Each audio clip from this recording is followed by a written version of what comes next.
Bonjour à toutes et à tous. Bienvenue dans Smart Impact avec une édition spéciale, une semaine spéciale en partenariat avec le salon ProDurable, le rendez-vous des acteurs et des solutions en faveur de l'économie durable. Tous nos invités principaux participent au salon et pour commencer, Carrefour, géant de la grande distribution représenté par son directeur RSE Bertrand Swiderski. Avec lui, on va détailler la stratégie de transition alimentaire du groupe et puis on va analyser aussi comment notre modèle de consommation est en train de changer et ce que ça suppose comme adaptation pour Carrefour. On garde évidemment notre rubrique Smart Ideas. Les startups à l'honneur, ce sont souvent des aiguillons pour les grands groupes. Aujourd'hui, Pauline Côme, la fondatrice de l'atelier Verdé, qui fabrique, écoutez bien, des sacs, c'est de la maroquinerie, à partir des chambres à air, des pneus de tracteur. Mais oui, c'est possible. Voilà pour les titres.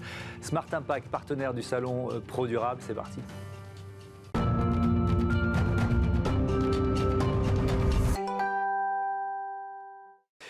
Bonjour Bertrand Swiderski, bienvenue. Bonjour. Vous êtes le directeur RSE du groupe Carrefour depuis 2013. Est-ce qu'on disait directeur RSE ou directeur du développement durable? On a dit un peu développement durable, un peu RSE. En fait, c'est deux métiers un peu différents. Ben oui, RSE, c'est un peu le métier corporate. Ouais. C'est le métier vraiment avec les indices extra-financiers, la relation investisseur. Et développement durable, c'est plus le métier consommateur. On est là parce qu'il y a ce salon ProDurable. Qu'est-ce que ça représente pour vous de participer à un salon comme celui-là? C'est le salon de notre métier. On l'a vu grandir ce salon. On a vu de plus en plus de collègues y participer. Et c'est un salon qui a pris de l'ampleur et qui montre que ce métier, c'est un métier de transformation. C'est un métier qui est au cœur de la vie des entreprises aujourd'hui. Oui, alors c'est ça qui est intéressant. Vous êtes venu avec des produits. On va beaucoup parler d'innovation parce que c'est au cœur de cette transition écologique. Mais ce que j'entends dans ce que vous venez de dire, c'est le virage stratégique. C'est-à-dire que le directeur du développement durable ou le directeur RSE d'un groupe, il n'a pas le même, je pense, il n'a pas le même poids aujourd'hui qu'en 2013 quand vous êtes arrivé. Est-ce que vous êtes d'accord avec ça? C'est très différent. En effet, il y a une écoute. Vous avez aujourd'hui la grande différence entre ce qui existait avant, je dirais qu'il y a 10, 15 ans, et maintenant, c'est qu'on n'avait pas le client. C'est-à-dire qu'aujourd'hui, vous avez la société, le consommateur qui est derrière vous.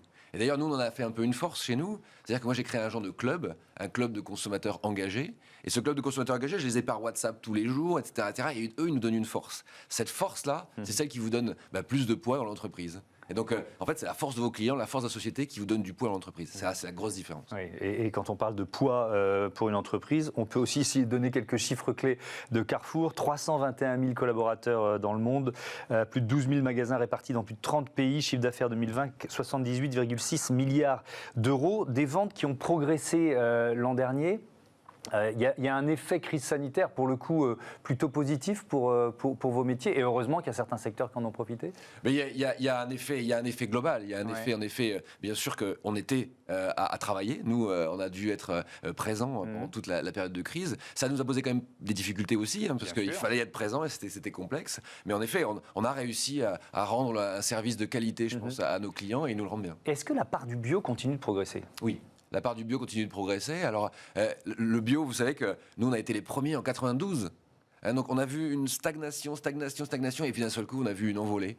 Et cette part du bio, elle est encore en train de continuer à progresser. On a un niveau d'exigence qui est plus élevé. Vous savez, le local est arrivé comme une grosse tendance. Donc, on a le bio local qui est arrivé aussi. On a le bio. Donc, le bio devient multiforme. Mais la part du bio augmente et on a un objectif qui est très clair là-dessus. Oui, et c'est au cœur du plan stratégique de Carrefour avec cet objectif de transition alimentaire. Ce sont les mots que vous employez. Ça veut dire quoi pour vous, ça? Alors, on utilise le mot transition alimentaire pour tous. Ouais. C'est très important. Oui. Transition alimentaire, c'est accompagner notre client à mieux manger. Manger plus sain, plus durable, etc. Mais pour tous, c'est là où est le challenge. C'est que ça doit être accessible à tout le monde, à tous nos consommateurs. Vous avez cité certains chiffres, donc vous voyez qu'on a 3 millions de consommateurs par jour, déjà, rien que pour Carrefour France. Donc c'est une responsabilité. Et donc nous, on veut mener une transition, mais qui soit pas destinée uniquement à une partie de la population, mais qui soit vraiment pour tous les consommateurs. Mais est-ce que le bio est plus cher? Et est-ce que la marge d'un groupe comme le vôtre n'est pas plus importante sur le bio? On a souvent accusé la grande distribution de faire plus de marge sur les produits bio. Pas du tout. La marge sur le bio n'est pas plus importante chez nous. D'ailleurs, vous allez voir, par exemple, ce qu'on a réussi à faire, j'ai un exemple très concret de banane. La banane bio-équitable, aujourd'hui, c'est une banane sur 3 qui est vendue chez Carrefour. C'est pas un client sur 3 qui est très engagé vers le bio, mais une banane sur 3 est bio-équitable chez Carrefour parce qu'on a réussi à faire qu'on a une banane conventionnelle, une banane bio-équitable les unes à côté des autres. Le client, quand il arrive, il voit il voit un prix avec une très légère différence. Et puis, il venait avec la liste de courses banane.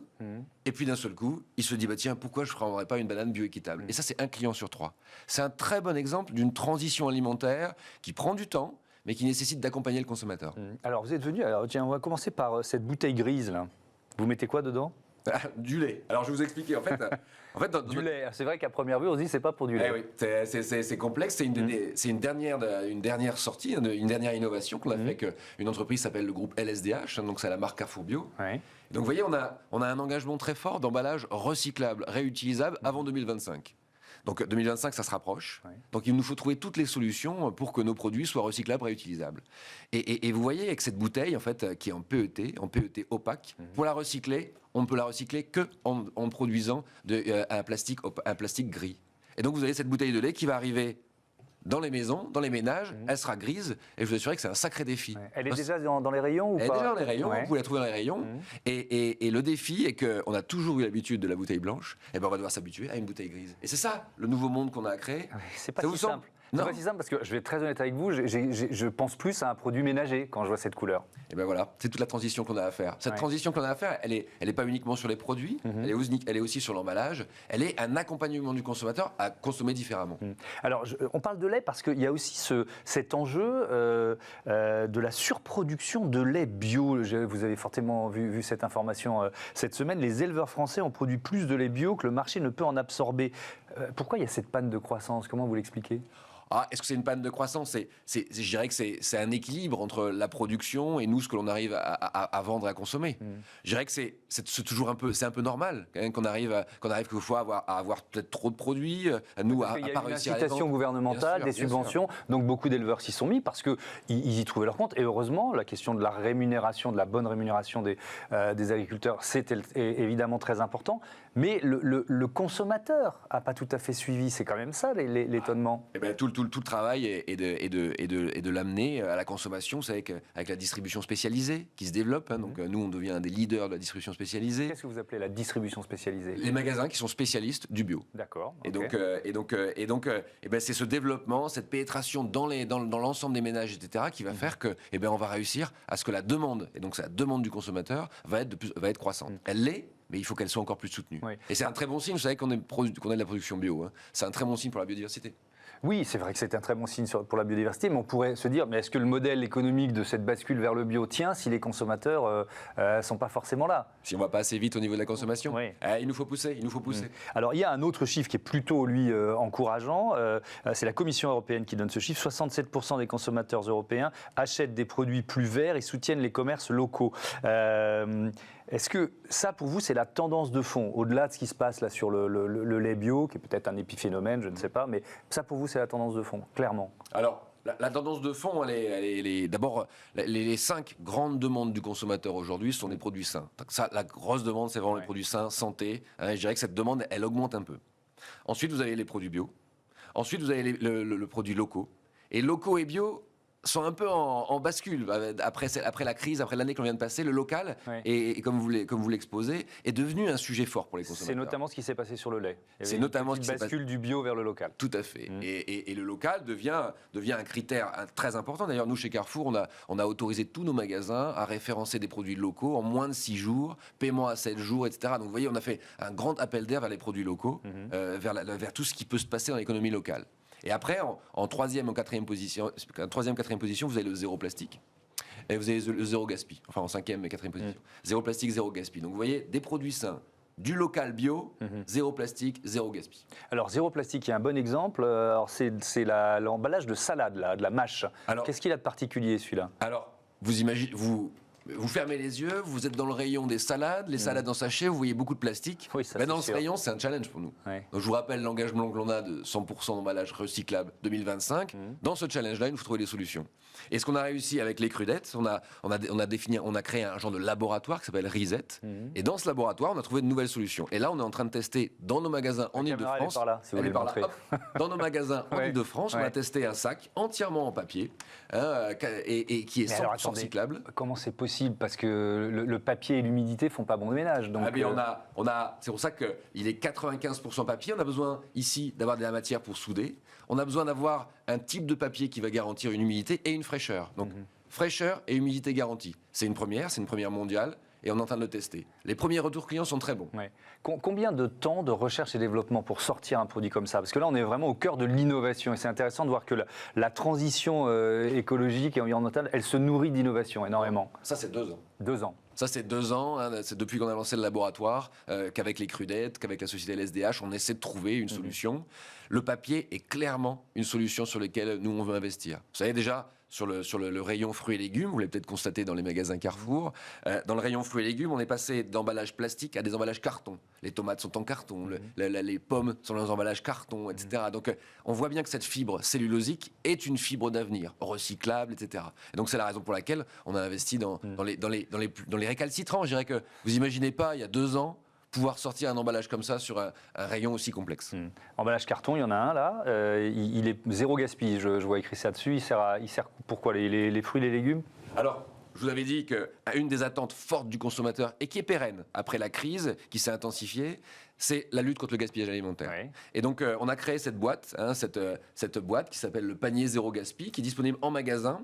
Et à l'intérieur de ce panier, vous allez trouver des fruits et légumes que vous n'avez pas choisis, mais qui sont peut-être un peu plus moches, qui sont un peu de fin de journée. Vous allez trouver ce qu'on appelle, nous, la banane célibataire. Vous savez, quand vous prenez des bananes, vous avez une main de banane, vous en prenez que 4, Ouais. d'accord? Et la 5e, elle reste toute seule. Plus personne la veut. Elle est toute seule.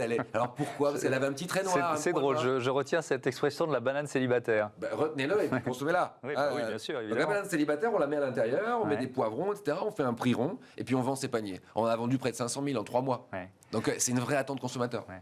On est loin de l'époque où la grande distribution était montrée du doigt parce qu'elle balançait de la javel sur les produits pour qu'ils ne soient pas récupérés. Hein. Alors, on est loin de cette Non, mais époque-là. c'est intéressant parce que même je me mets à votre place dans un grand groupe comme le vôtre, c'est un changement de logiciel. J'imagine que c'était crève-cœur pour beaucoup de gens dans l'entreprise il y a 20 ans de voir ça. Mais aujourd'hui, comment vous le ressentez, ce virage? C'est un changement culturel. C'est long, hein, c'est un changement culturel. D'abord, il faut vraiment un management complètement impliqué. Il faut notre CIO, Alexandre Bompard. Il faut notre patron de la France, Rami Beiti, qui pousse, qui démarre un changement culturel. Vous savez, pour que le changement culturel arrive du management jusqu'à toutes nos équipes, ça prend du temps. Mais oui, moi, j'imaginerais pas aujourd'hui dire à mes collègues en magasin, mets de l'eau de javel sur les produits. Je pense qu'ils me diraient, mais c'est pas possible ça. Je pense qu'il me dirait ça. Je vais le tester, mais je pense que pour lui, ce serait inimaginable. Ça lui rappellera de mauvais souvenirs. Ouais, Après, c'était quand même, c'est il y a très longtemps, hein, parce que vous imaginez qu'il fallait quand même aller prendre de l'eau de javel dans le magasin. Enfin, c'est complexe. Mais ça arrivait. Dans les engagements, il y a le fait de favoriser la pêche durable. Il y a des objectifs qui sont ambitieux. Je crois que vous êtes plutôt en avance sur les objectifs qui avaient été affichés. Vous en êtes où sur la pêche durable? Alors, ça, le sujet de la pêche durable est un grand sujet qui s'intègre dans la biodiversité. La protection de la biodiversité est un enjeu majeur. Vous savez que vous avez le sujet des forêts, vous avez le sujet de la pêche, l'agriculture. Et donc, d'ailleurs, en ce moment, le congrès de Marseille évoque tous ces sujets. La pêche, on est un peu en avance sur la pêche durable. On est en avance parce qu'on a plus de produits certifiés en rayon. On s'était dit 1 poisson sur 2. Et on est au-delà sur la France. Mais on n'a pas que la France, on a tous les pays à faire avancer. Et je pense que là, l'enjeu est important. Et les consommateurs sont demandeurs. Je dirais qu'aujourd'hui, la certification pêche durable, la certification qu'on appelle nous MSC, est devenue un peu un standard de consommation. Donc maintenant, notre challenge est de réinventer quelque chose qui va recréer une nouvelle transition pour le consommateur. Peut-être la traçabilité, peut-être de définir exactement l'origine du thon que vous avez dans votre boîte. C'est possible aujourd'hui avec un QR code de connaître exactement le bateau qui a pêché le thon que vous avez dans la boîte. Tout ça sont les demandes consommateurs que nous sommes en train de tester. Est-ce que le consommateur va se l'accaparer dans 1 an, dans 2 ans? Mais il va se l'accaparer. On va aller au-delà de la certification, c'est sûr. Le vrac, vous en êtes où? Parce que ça aussi, c'est un défi d'organisation pour des hypermarchés. Je pense que le vrac, on a été dans les 10-15 dernières années, on a toujours eu un peu de vrac. Nous, on a 1100 magasins équipés de vrac, donc c'est un gros marché chez nous quand même, mais on ne l'a pas rénové. On n'a pas une nouvelle expérience vrac. Alors, je ne sais pas si vous êtes consommateur de vrac, mais on n'a pas rénové l'expérience. Donc on est toujours en croissance sur ces marchés, mais on ne l'a pas rénové. Je pense que le vrac, et on est beaucoup à le penser au sein de l'entreprise, on a besoin d'une vraie rénovation de ce vrac. Ça veut dire quoi, ça? Ça veut dire plus simple. Ça veut dire que vous pouvez venir avec votre propre contenant. Vous pouvez vous servir, vous pouvez poser votre contenant. Vous savez, en vrac, ce qui est terrible, c'est que quand vous vous servez, vous ne savez pas la quantité que vous allez avoir. Donc ce qui nous arrive très souvent, c'est qu'on a un client qui se sert en noix de cajou, il pèse et il se rend compte que ça coûte 12 €. Il se dit, ah non, j'en veux plus alors. Et donc, il le laisse. Et là, ça, c'est nous une perte. Et donc, et si le client, on pourrait imaginer que le client dit je veux 2 euros de noix de cajou. Vous voyez, le client, en fait, ne se dit pas je veux des noix de cajou. Ouais. Il veut un certain montant en euros, pas un montant en grammes, etc. Et donc, en fait, c'est tout ça qu'on a à apprendre. Donc, on est en train vraiment d'entrer dans une phase pilote, nous, depuis 3 mois, très intense sur le sujet du vrac. On a lancé un challenge international pour connaître toutes les technologies dans le monde. C'est impossible, quand même, qu'il n'y ait pas cette technologie qui existe dans le monde, quand même. Donc, on a créé ce challenge. On attend encore des résultats avant la fin du mois. Et j'espère qu'avant la fin de l'année prochaine, on aura d'autres propositions d'expérience client. Parce que c'est ça la clé, c'est l'expérience client. Oui. Puis l'autre point sur le vrac, c'est Allez-y. comment voulez-vous comprendre que la noix de cajou, elle soit plus chère si elle est en vrac que quand si qu'elle est emballée. C'est sûr, c'est incohérent. Ça. Incohérent. Ouais. Il nous faut avoir un prix qui soit attractif. Ouais. Alors pourquoi c'est plus cher aujourd'hui? Parce que finalement, il y a des contraintes derrière d'organisation dont il faut répercuter le coût. Vous imaginez vraiment l'exemple de la noix de cajou. Mais notre cajou arrive en sachet, par centaines de milliers dans une usine, etc. Ça s'est processé. Depuis 30 ans, c'est optimisé, mécanisé, etc. Nous, on va dire, attendez, stop, avant de mettre en sachet, on va prendre des lots plus gros, et puis ces lots-là, on va les transporter, on va les mettre dans des tubes. Ces tubes, on va les mettre en magasin. Enfin, vous voyez, tout ça n'est pas adapté. Et donc, on a à reconstruire. Ce serait de passer d'un mode du sachet à la même efficacité sur le mode du vrac. Mais on va y arriver. Hein, il faut de le vouloir. Oui. Alors, ce qui est intéressant, c'est que l'innovation, ça passe souvent par les startups, et Carrefour a racheté ou investi dans de nombreuses startups ces dernières années. Je vais citer Cajou, Kitok, Dashbox, Potager City, Greenwiz, il y en a quelques autres. C'est une façon de se réinventer, ça? C'est le rêve serait d'être pour une grande entreprise. Il faut qu'on se sente tous start-up. Oui, mais ça c'est pas possible quand on est 320 000 collaborateurs dans le monde, c'est compliqué. C'est possible. Ouais. C'est possible. C'est possible quand vous travaillez avec des start-up et que vous comprenez leur agilité. Vous savez, on travaille nous avec beaucoup de start-up, par exemple pour relancer la consigne. On relance un projet de consigne en magasin avec Loop. Avec Loop, tout à fait. Loop est une start-up. Mais quand vous travaillez avec Loop, ça fait 2 ans ou 3 ans que je travaille avec eux. Quand ils sont à côté de vous, ils vous montrent une agilité qui est incroyable. Et cette agilité, elle inspire nos équipes aussi. Et je pense que travailler avec toutes ces startups, les laisser indépendantes, c'est aussi nous montrer à nous comment on peut être agile, comment on peut prendre des décisions très rapides, etc. Et ça, c'est pour nous, c'est un grand enseignement. Alors, restons sur cet exemple de la consigne. Que vous apporte Loop? En quoi, finalement, les innovations ou les idées ou l'agilité inhérente à cette entreprise, voilà, ça vous aiguillonne, ça vous permet d'accélérer? Vous imaginez que c'est un peu la même idée que pour la noix de cajou. Vous imaginez 60 ans d'habitude d'optimisation de l'emballage jetable. Et là, vous arrivez avec un projet, en fait, non, désolé, en fait, la poudre de chocolat, vous allez la mettre dans un pot métallique. Ce pot métallique, quand vous allez l'acheter, vous allez acheter la poudre et le pot. Et quand vous allez rentrer chez vous, vous allez utiliser, vous allez revenir avec le pot et on va vous rembourser le pot. Enfin, vous imaginez comme c'est complètement à contre-courant. Juste un petit détail, vous imaginez que la TVA, elle n'est pas du tout calculée pour être différenciée sur la poudre et le pot. Donc, on a plein de petits sujets complexes comme ça. Comment on lave tout ça? À quel endroit on lave? Et vous voyez, la consigne, où elle est complexe. La bouteille, tout le monde rêve d'une consigne sur la bouteille en verre. Mais regardez une bouteille de bière. Regardez une bouteille de bière qui est faite dans le nord de la France, qui est consommée dans le sud de la France. Elle devrait revenir du sud vers le nord pour être lavée et pour... Vous voyez, il y a toute une mécanique à remettre en place. Donc vous imaginez, c'est un autre mindset, c'est une autre organisation. Et donc quand Loop arrive, vous dites qu'il y a une bonne idée. La première réaction, c'est quoi? C'est on est trop gros pour y arriver? Comment vous réagissez? La première réaction, c'est Loop, il y a 4 ans. Il y a 4 ans, Loop vient... D'abord, on avait fait une bouteille de shampoing en plastique des plages. Et il revient nous voir après, et puis il dit, voilà, ça vous dirait de refaire la consigne, ça peut marcher, etc. Et là, je suis avec Laurent Vallée, secrétaire général de Carrefour, et là, on dit, oui, on va le faire. Oui, on doit être le premier. On va le faire, on va le tenter. Et si on le tente avec Loop, et on laisse Loop à côté de nous. Et Loop va être agile. Et on a fait le pari gagnant, puisque Loop a été d'une agilité incroyable. Nous, on a réussi à mener ce projet à bien. On a quand même 40 produits qui sont réutilisables. On est le premier au monde à le faire. Et ça fonctionne. Ça fonctionne. Vous avez mis en place un indice RSE. Évidemment, c'est un outil important. J'aimerais que vous nous expliquiez pourquoi. Alors, l'indice RSE, d'abord, on est peu dans le monde à avoir mis en place un indice RSE. L'indice RSE mesure si nous sommes bien en ligne avec nos objectifs. Donc si par exemple vous avez un objectif sur le poisson, vous parliez du poisson, vous avez un objectif de 50% de poissons issus de la pêche durable. Si je suis cette année à 33% et que ce 33% correspond exactement à ma ligne pour atteindre les 50%, je suis à 100% de mon indice. Si je suis en deçà, je suis à 90% et au-delà à 110%. Et donc on a ça sur tous nos objectifs. Et à la fin, vous avez un indice qui vous dit si vous êtes à 100, à 110, à 120, etc. À quoi ça nous sert? Ça nous sert à la rémunération de tous les cadres dirigeants chez Carrefour. Ça nous sert aussi à indexer des projets financiers. Quand on contracte de la dette aujourd'hui, eh bien on assujettit le remboursement de la dette et ses intérêts, on les assujettit à nos résultats extra-financiers. Quand on explique nos résultats à un investisseur, on donne notre indice. Et après, on donne notre résultat d'indice, et après l'investisseur, selon son affinité, va choisir quel sujet il veut nous voir développer. L'indice multicomposite est un vrai outil de management en interne, et ensuite de communication en externe pour exposer nos résultats. C'est bien ce que je disais tout à l'heure, c'est devenu au cœur de la stratégie, la RSE. C'est au cœur de la stratégie. Parce que là, on est au cœur de la stratégie financière. Disons que nous, une direction RSE comme nous, on fournit des outils, on regarde dans le monde les différents outils qui existent, on les fournit à la direction financière. Et là, vous voyez, les projets financiers dont j'ai parlé sont portés par notre directeur financier et notre directeur de la trésorerie. Et je dirais qu'ils me consultent pour avis, mais c'est quand même eux qui portent ces sujets-là. Bien sûr. Des sujets comme ceux-là sont des sujets qui sont portés par nos équipes. Et parce qu'on outille, parce qu'on donne une direction. Est-ce qu'on vend toujours des fraises en janvier chez Carrefour? Non. Non, on a arrêté la vente de fraises en janvier. Depuis quand? On l'a arrêté cette année. Bon, en janvier. C'est pas trop tôt. C'est pas trop. Ah ben, alors. Non mais c'est bien parce que bien. vous n'êtes pas. Voilà, d'autres continuent de le faire, mais. Non mais.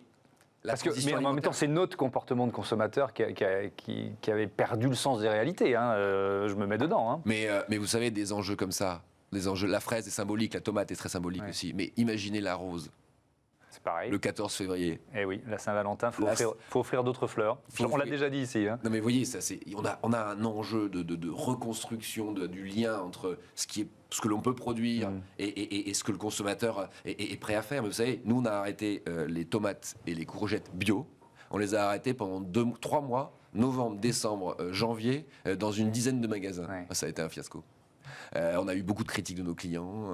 Pourquoi il n'y a plus de tomates, quoi? Parce qu'il n'y a plus de tomates. Ouais. Parce qu'ils avaient écrit ratatouille, je schématise, mais ils écrivent ratatouille au menu de Noël et qu'ils n'ont pas pu le faire. Vous savez, quand un client vient chez nous, il a une liste de courses, il a un besoin. Et en fait, tout le métier que nous, on a construit dans les 60 dernières années, c'est que ce besoin, on répond à son besoin. Oui, on peut tout trouver. Voilà, on peut tout trouver sous un même toit. Et donc maintenant, on a à accompagner ce changement. Mais vous savez, comme tout changement, c'est un changement qui est complexe. Mais cet accompagnement, j'y crois. Et je pense que si cette pression de la société, elle est si forte dans les prochains mois, les prochaines années, on va y arriver. Merci beaucoup, merci Bertrand Swiderski. Bon salon pro durable. On passe à Smart Ideas. Je suis sûr que je vous ai intrigué tout à l'heure avec mes sacs en chambre à air de pneus de tracteur. C'est tout de suite. Smart Ideas avec BNP Paribas. Découvrez des entreprises à impact positif.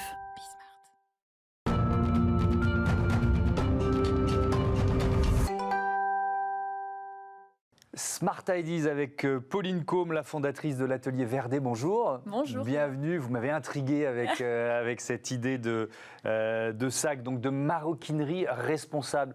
C'est ça. Ils sont faits comment là, vos sacs? Vous en avez exposé quelques-uns. Oui, alors nos sacs en fait sont faits avec de la chambre à air de tracteur sur nos rabats, qui est recyclée et ensuite gravée au laser. Donc on a une base qui est en cuir, tanné végétalement. J'expliquerai les différenciations s'il y a besoin par la suite. C'est vrai qu'il y a encore beaucoup de confusion sur le cuir tanné végétal, le cuir végétal et aussi tout ce qui est cuir tanné au chrome. Et on a du coup les rabats qui sont amovibles avec les pressions derrière en chambre à air recyclée, gravée. Comment vous avez eu cette drôle d'idée? Alors, elle date de 5 ans à peu près. J'ai trouvé cette matière dans la ferme familiale. Au tout départ, Vous êtes fille d'agriculteur, c'est ça? C'est ok, ça. super. C'est ça. Au tout départ, je la tricotais. J'en faisais des fils, voilà, je tricotais la matière. Et puis, au fur et à mesure de mes études, j'ai commencé à la graver au laser, à en faire de véritables produits en maroquinerie avec des personnes qui étaient en alternance dans des grands groupes en maroquinerie. Et puis, voilà, je me suis installée en tant que styliste. Et cette idée est revenue un peu avant le confinement et s'est développée pendant le confinement. Et c'est à ce moment-là que vous avez créé l'atelier Verdet, c'est ça? C'est ça, avec mon associé Clément, qui est plus sur la partie digitale. D'accord. Quels sont les défis que vous avez dû relever, notamment? Est-ce qu'il y a des défis technologiques pour transformer une chambre à air en sac, en produit de luxe, en produit de maroquinerie? Oui, il y a beaucoup de défis et on en relève encore. Il faut savoir qu'on a lancé il y a à peu près 1 an. on essaie d'améliorer nos produits en continu. La chambre à air, c'est une matière qui est recyclée, donc par conséquent, qui n'a pas forcément tout le temps la même épaisseur. Donc forcément, ça pose aussi des contraintes en atelier, parce qu'on travaille avec un atelier qui est classé patrimoine vivant, qui a l'habitude de travailler la maroquinerie, mais qui du coup a des contraintes techniques forcément sur cette matière et qui accepte de nous suivre. Il y a aussi, la partie, les étapes en fait, la gravure, l'épaisseur, et puis aussi comment faire en sorte que cette matière perdure dans le temps avec tout un système d'anoblissement par la suite. Alors ce cuir, puisque là aussi, ça ne sert à rien d'aller récupérer des chambres à air pour ne pas travailler le cuir d'une façon durable. Qu'est-ce que vous faites pour le cuir? Alors pour le cuir, ça a été un choix de ma part sur tout ce qui est produit, sur tout ce qui est modèle, en tout cas, quand on travaille avec l'atelier. On a choisi un cuir qui est tanné végétalement. Donc il faut bien faire la différence entre tous les cuirs qu'on dit végétal, cuir d'ananas, cuir de raisin actuellement, qui sont des cuirs, mais qui ne sont pas des cuirs en fait. On les appelle cuirs, mais en soi, c'est des matériaux transformés. Le cuir est vraiment issu de l'animal. Et nous, on utilise un cuir qui est tanné sans chrome. Donc c'est un cuir qui va avoir un tanin à base de végétaux. Et on a fait ce choix parce qu'actuellement, c'est la matière qui est la plus résistante par rapport à toutes les alternatives qui sont proposées. Donc voilà pourquoi ce choix. Vous produisez en France? Oui, on produit tout en France. Où ça? En Pays de Loire. Donc on produit, comme je te dis, à Nantes. Et puis on travaille aussi avec un artisan pour tous nos petits produits aussi. Les savoir-faire, ils existent. Ils se perdent ou finalement ça a été assez facile de trouver des ateliers pour vous suivre dans ce projet? Alors, je pense actuellement en tout cas que les savoir-faire sont remis au goût du jour. Il y a vraiment on le voit de plus en plus de toute façon que le Made in France a le vent en poupe. Par contre, c'est sûr qu'il y a des choses aussi qui se perdent. Par exemple, le savoir-faire sur la tannerie. J'ai été visiter une tannerie dernièrement d'ailleurs près de Poitiers, qui était vraiment un gros pôle une tannerie ancienne. Et cette tannerie, actuellement, en fait, a été fermée en 2015. Donc, il y a vraiment très peu de tanneries. Les tanneries sont vraiment au Portugal, Espagne. Mais on a encore peu de tanneries sur le marché français. Par contre, au niveau de la fabrication, on a encore les savoir-faire. Notre atelier avec qui on travaille, par exemple, travaillait au tout départ dans la sellerie. Il y a des savoir-faire depuis maintenant quelques années. Alors, votre réseau de distribution, on termine là-dessus, c'est quoi? Le réseau de distribution, actuellement, on est exclusivement sur le web. On fonctionne en précommande. Donc, l'idée, c'est d'avoir des produits qui soient différents tous les mois et ça nous permet aussi de développer notre offre petit à petit et puis d'avoir un effet de rareté aussi sur nos produits. On utilise, faut savoir que tous nos produits sont numérotés et utilise les NFT pour être tracés. Il y a notamment, un porte-carte, c'est ça que je vois là? Oui, alors ça, c'est la petite nouveauté, vous l'avez en exclusivité. On est en train de faire un porte-carte homme, avec la chambre à air qui est présente ici. Et il sortira en octobre pour les fêtes de Noël. Donc ce sera aussi un mix chambre à air et cuir tanné végétalement. Merci beaucoup, merci Pauline Côme et bon vent à l'atelier Verdet. Voilà, c'est la fin de ce numéro de Smart Impact spécial salon Pro Durable. Je vous donne rendez-vous demain sur la chaîne des Audacieux. Salut.